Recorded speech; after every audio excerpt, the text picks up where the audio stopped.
ما كفناش 5 في 2019، نيجي في 23 ناخد الخمسة التانية والكحكة التانية تنور التاريخ بتاعنا كده والارشيف بتاعنا في بطولة افريقيا. الاهلي يخسر للمرة التانية موقعة صن داونز، خسارة في 2019 بخماسية مقابل لا شيء، في 2023 خماسية بس معاه هدفين. الحمد لله ربنا كرمنا وتحسنا وجبنا هدفين. وصمة عار تنتابي النادي الاهلي من مباراته في موقعة صن داونز، بطولة افريقيا، البطولة المفضلة بالنسبة للنادي الاهلي، البطولة اللي بيبحث عنها كل عشاق جماهير النادي الاهلي مستنيه، اللقب ال11.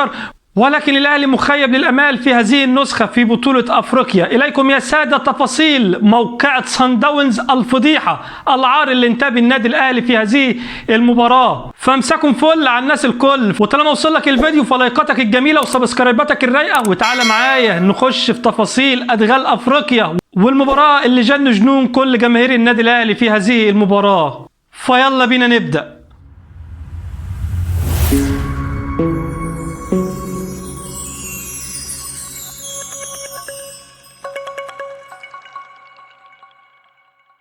اهلا وسهلا بحضراتكم مره تانية. انا كواحد عاشق لكيان النادي الاهلي وواحد اهلاوي وواحد بيجري في دمه حب النادي الاهلي، لكن انا فرحان باللي حصل لنا في هذه المباراه، لان انت ما اتعلمتش من المباراه اللي فاتت في 2019 لما تروح الملعب ده وتخسر فيه 5 من فريق صن داونز، فريق في بطوله افريقيا ملوش تاريخ بالمقارنه ليك. تيجي كمان تزود السواد اكتر في 2023 وتخسر كمان 5. لا كتير بصراحه. مباراه على ارضك فشلت ان انت تفوز حتى ولو ب1-0 امام صن داونز، وبتروح هناك في جنوب افريقيا تخسر 5-2. النادي الاهلي لم يفز في تاريخه على انديه جنوب افريقيا عشان تظل العقده مستمره ويظل رعب صن داونز بالنسبه للنادي الاهلي في ملعب صن داونز هو رعب القاره السمراء لزعيم القاره السمراء. الاهلي متصدر القاب القاره، الاهلي متسيد وزعيم القاره السمراء ب10 القاب، وفي رحله البحث عن البطوله ال11، البطوله المستعصيه، البطوله اللي الاهلي خسر 3 فاينل في السنوات الاخيره.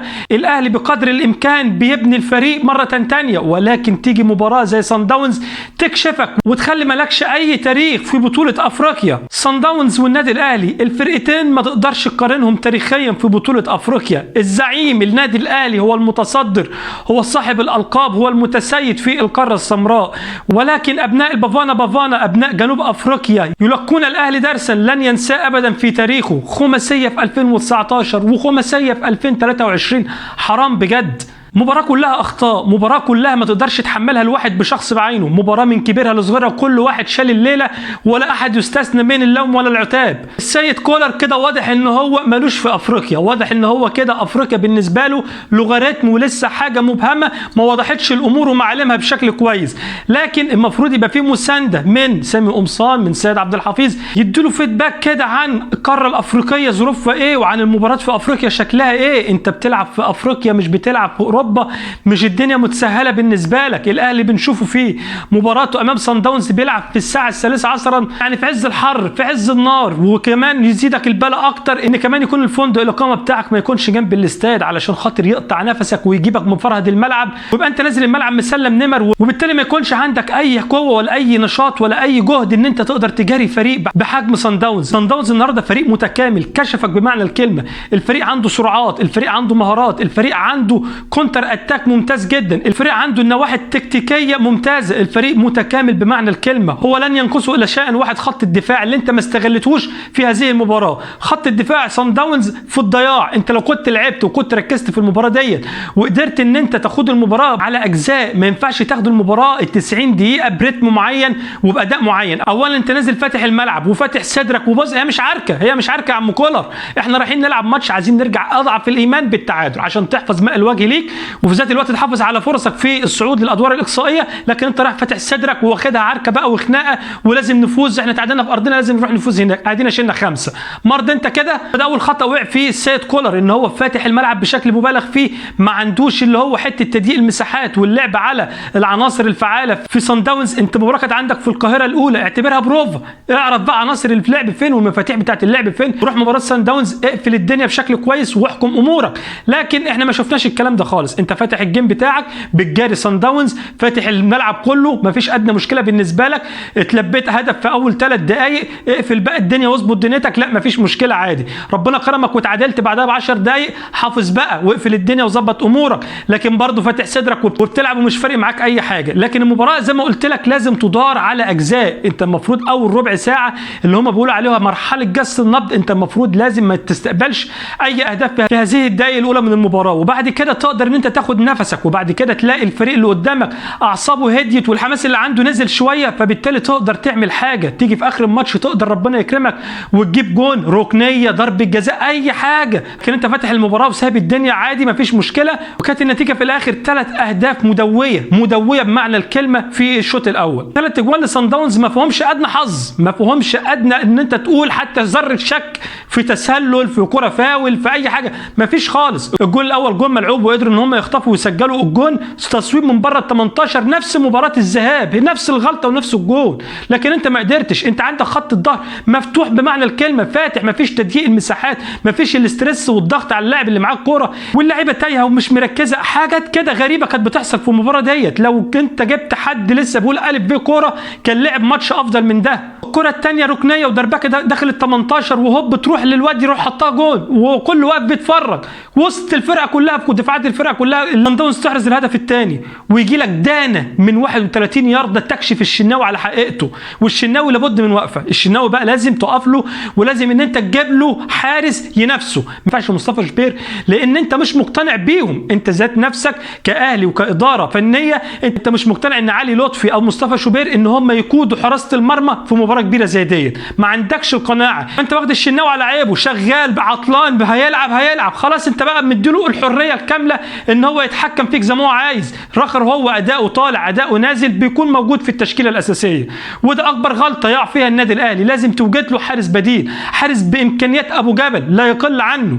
جون ما يخشش في عيل صغير، والله جون ما يخش في عيل صغير. كسل من الشناوي في الفتره الاخيره كمان مهزوز بمعنى الكلمه، ونازل مباراه متوتر وخايف كده او مرعوب من حاجه، ما تعرفش في حاجه غريبه في الكلمه بتاعت الشناوي مش مظبطه. الواد من 31 يارده يبعت له دانه بمعنى الكلمه، لكن هي اللي زادها ان هي تكون قويه وبالشكل الجميل ده ان الشناوي ما عملش اي رياكشن منه، ولا خد خطوه لقدام، ولا حتى مد ايده، ولا عمل اي حاجه خالص، وقف يتفرج عليها زي ما كنا بنتفرج عليها. ده سيناريو الشوط الاول. الشوط الثاني بقى المفروض اللعيبه تتغسل غسله محترمه كده بين الشوطين، وينزلوا كده فريش وفايقين، وكل واحد يضرب العصير بتاعه ويركز بقى في الشوط الثاني عشان ربنا يكرمك وتتعادل حتى يا اخي. مش عايزين فوز، خلي لينا امل في البطوله، خلي لينا امل ان احنا نصعد للادوار الاقصائيه، ولكن لا حياه لمن تنادي. ربنا كرمك ببيرسي تاو، وبالمناسبه بيرسي تاو انا واحد من الناس اللي مش مقتنع ببيرسي تاو، لكن المباراه دي الوحيده اللي شفتها لبيرسي تاو كان راجل بمعنى الكلمه في الملعب.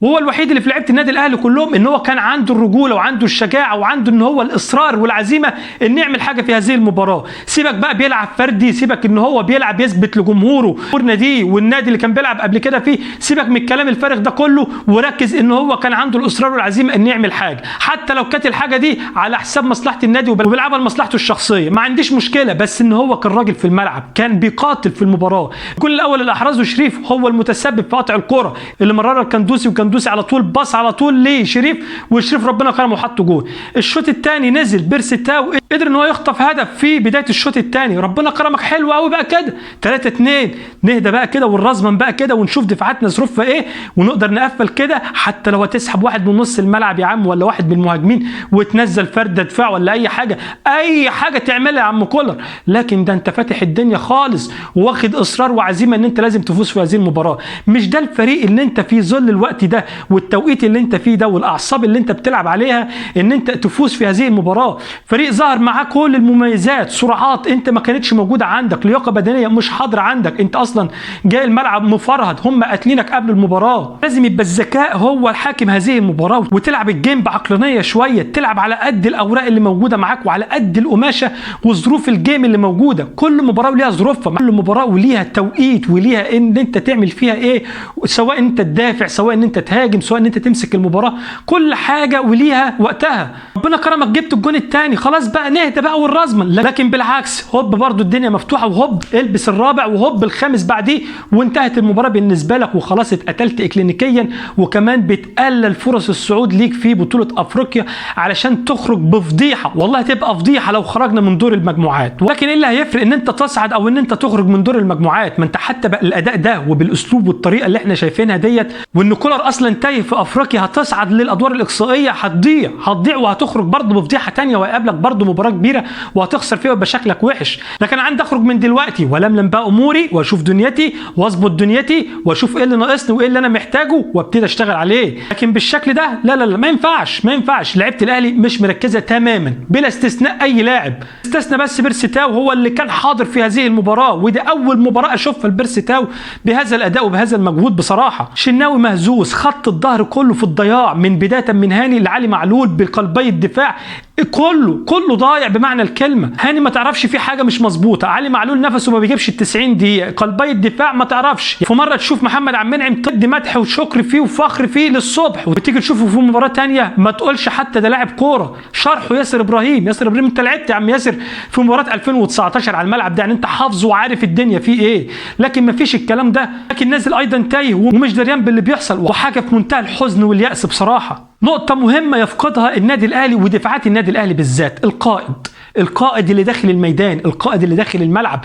مين اللي بيتكلم مع اللعيبة؟ مين اللي بيحرك الفرقة؟ مين اللي يقول امتى تقفل وامتى تطلع وامتى تضغط وامتى ان انت ترمي على زميلك عشان تلحق تغطي معاه؟ كل ده فين؟ محدش بيتكلم خالص، كله سايلنت، كله قافل بقه في الملعب. محدش عنده الجرأة انه يكون الكابيتانو في الملعب. الشناوي المفروض هو اللي يعمل الحركة ديت، خصوصا مع قلبي الدفاع. انت كابتن الفريق وانت الوحيد اللي شاغي في الملعب كله وكشف كله، تقدر تحرك الفريق بتاعك، تقدر تقول مين يقفل ومين يطلع ومين يستنى، تقدر كمان تحرك الاوفسايد اللي احنا كشفنا فيه في الجون الثاني، خطأ قاتل طبعا من التمركز، وان انت ازاي تضرب خط التسلل، فشلت فيه وكانت النتيجه ان انت اتغرمت هدف. كذلك عندك خط النص بتاعك برضو ضايع، ديانج مش مركز. ديانج اذا كان هو حابب يمشي ما تمشيه يا سيدي، مش هو المسمار اللي هيعدل لك خط النص واللي هيقفل لك الدنيا. مشيه واستفيد بالفلوس بتاعته وجيب لك لعيب ولا اتنين جوكر بمعنى الكلمه يكونوا ارتكاز محترم في نص الملعب. انا كان عندي يلعب مروان عطيه في هذه المباراه بدل ديانج، ولد ممتاز جدا، ولد لازقه. مروان عطيه ده لو خد فرصه ومسك فيها والله ما يحلها، ولد لازقه معنى الكلمه، يفكرك كده بشطه بتاع زمان بفاروق جعفر في الزمالك، حاجه من النوعيات ديت. لما بيشوف الكوره ما بيحلش، يفضل لازق في رجلك لغايه ياخد الكوره يعمل فاول اي حاجه. هو ده المطلوب، هو ده لاعب خط النص. خط النص ده ما ينفعش ان انت الكوره تعدي منك، خط النص ده انت صداده للفريق بتاعك، انت اللي انت بتقطع الكوره، محور ارتكاز من الاستلام والتسليم لقدام، ومحور ارتكاز في ان انت تتصدى للكونتر اتاك والهجمه المرتده. لازم كل ده يدار بشكل كويس. اذا كان ديانج ليه وجهه نظر انه يسافر ويغادر القلعه الحمراء، يا سيدي مع الف سلام. ما الاهلي ما بيقفش على اي حد. مين كان في الاهلي ومشي وان احنا وقفنا عليه؟ النادي الاهلي ما يقفش على لاعب. وكذلك خط الهجوم بتاعك برضو ضايع. انت محمد شريف النهارده اتعزل تماما، رغم ان فريق صن داونز في دفاعه زي الزفت، وانت ما استغلتش ده. وانت ما تقدرش تلوم شريف برضو بدرجه كبيره، لان خلاص ما فيش اللي هو المحور اللي في نص الملعب المحرك والجوكر والبلاي ميكر اللي يحرك لك الدنيا وينقل الكوره قدام. ليه محمد شريف؟ انت بتلعب طاهر النهارده، طاهر كان خارج الاداء، طاهر ما كانش النهارده ليه اي داعي لوجوده، كان عبد القادر افضل منه. لكن وجهه نظر كولر ممكن يشوف ان عبد القادر في ظل الظروف دوت والجو ده وسرعات الفريق ممكن ما يكملش معاك ال90 دقيقه. قال لك هنزل بيه الشوط الثاني، يكون حتى اللعيبه بتاعت صن داونز فرهدت ولا حاجه. لكن تفرهد مين يابا؟ تفرهد مين يا عمي؟ دي تلعب ممكن 9 ايام على الحال دوت ولا يقف في قلبهم ولا يجرى لهم اي حاجه. لذلك برضو خروج للكندوزي ما كانش موفق. انا عندي كان يخرج ديانج وينزل مروان عطيه، كان افضل منه، كان عمل ربط هو وحمدي فتحي وساب الكندوزي فيه تحرك شويه لقدام، كان ساعد الخط الهجومي وولد عليه رجل شمال برضو بتشوفه بتتكلم وكويس في التصويبات. لكن هو فكر في الاول وفي الاخر. مارسيل كولر في افريقيا صفر، مارسيل كولر في افريقيا لوغاريتم يصعب حله، وحقيقي لازم يكون في حوار، لازم يكون في نقاش ما بين كولر وما بين سامي قمصان وسيد عبد الحفيظ، اقرب اتنين ليه وفي ذات الوقت ليهم تاريخ في افريقيا حدث ولا حرج. بخسارتك هذه المباراه تضعف كل امالك. انت ما خرجتش رسميا بس اضعف الايمان، انت بنسبه 80% خارج حسابات بطوله افريقيا هذا السيزون بنسبه 80%. انت بتغادر افريقيا بوصمه عار، بخماسيه تانية، بكحكه تانية، بافيهات بقى واخدينها تريقه ليل ونهار. واتبهدلنا على السوشيال ميديا بسبب مباراه زي ديت، حقهم يشمتوا فيك، ما انت مفرحهم. ما تجيش تلوم الا نفسك، انت اديت الفرصه للكل يشمت فيك والكل يحفل عليك، خلاص تستاهل ما يجرالك. محدش يزعل من كلامي، انا اهلاوي وحزين جدا على اللي انا بشوفه، لكن هو ده اللي بيحصل. ولازم تعترف ان انت مش حلو في هذه المباراه، لازم تعترف ان انت في افريقيا سيء جدا هذا السيزون. كده صن داونز متصدر المجموعه ب10 نقاط، وبعديه الهلال وانت في المركز الثالث. ربنا يكرمك وتخش بقى ايه تاني المجموعه وتروح تلعب بقى الادوار الاقصائيه، وحدث ولا حرج. الكل يقول لك بقى ايه، الاهلي في الادوار الاقصائيه بتظهر شخصيه البطل، الاهلي في الادوار الاقصائيه ريال مدريد، والكلام اللي احنا بنسمعه دوت. لكن بالاداء ده احنا هنخرج من افريقيا سواء في دور المجموعات او في الادوار الاقصائيه. ادائنا لا يليق ان احنا نحرز بطوله دوري ابطال افريقيا هذا السيزون. فما تجيش تلوم الا نفسك بهذا الاداء اللي انت وصلت ليه، ما تجيش تلوم الا نفسك ان انت تقول ده صن داونز مفوت الماتش للهلال. ما معلش يا حبيبي، انت اللي اديته الفرصه لكده. انت ما تحطش ايدك تحت ضرس حد وتقول الماتش متساب والماتش متفوت والكلام ده كله. يفوتوه خلاص، هتعمل ايه؟ انت اللي حطيت نفسك في الموقف ده. مباراه الهلال في السودان دي ما كانش المفروض تخسرها خالص، خسرت 1-0، مباراه سيئه جدا لعبتها. مباراتك امام صن داونز هنا على ارضك وسط جمهورك وفي ملعبك اتعادلت معاهم وانت مستني انت تروح تكسب هناك. بلاش نحلم اكتر من كده، كفايانا احلام، كفايانا. خلينا نعيش الواقع ونقول ان الاهلي سيء في الفتره ديت، ولازم على اداره النادي الاهلي تصرف شويه، تجيب لعيبه جوكر، تجيب لعيبه تقدر ان هي تشيل اسم النادي الاهلي في بطوله زي بطوله افريقيا، تقدر تقدر قيمه التيشيرت اللي هي لابساه ايه، تقدر ان انت تلعب بطوله افريقيا وانت مرتاح نفسيا. يلزمك مهاجم وش صريح، يلزمك مهاجم سترايكر سوبر، مهاجم ما تقدرش تقول فيه 1% غلطه. اصرف، معلش هنتعب شويه وهنيجي على نفسنا والخزينه والكلام ده كله، لكن في الاخر هنقدر نلم الليله دي كلها في البطولات اللي احنا نحرزها. وربنا كريم في الايام اللي جايه ونشوف الدنيا توصل لحد فين. اتمنى والله ان الاداء يتحسن ونلعب مباريات اللي جايه افضل من كده، ونخوض الادوار الاقصائيه بشكل افضل من كده، ونتوج بال11 ان شاء الله. كان سيناريو موقعة صن داونز، وصمه عار لن ينساها ابدا جماهير النادي الاهلي. كل التوفيق للنادي الاهلي في الايام المقبله، كل التوفيق للنادي الاهلي في بطوله افريقيا وحصد لقب هذه النسخه المستعصيه. بكده اكون وصلت لنهايه الحلقه مع حضراتكم. ما تنساش تعمل لايك وسبسكرايب وفعل الجرس والتنبيهات، وخليك جاهز تشوف اول حلقاتنا اول باول. وفي النهايه لا يسعني الا شكر حضراتكم، طابت اوقاتكم ودمتم في امان الله ورعايته.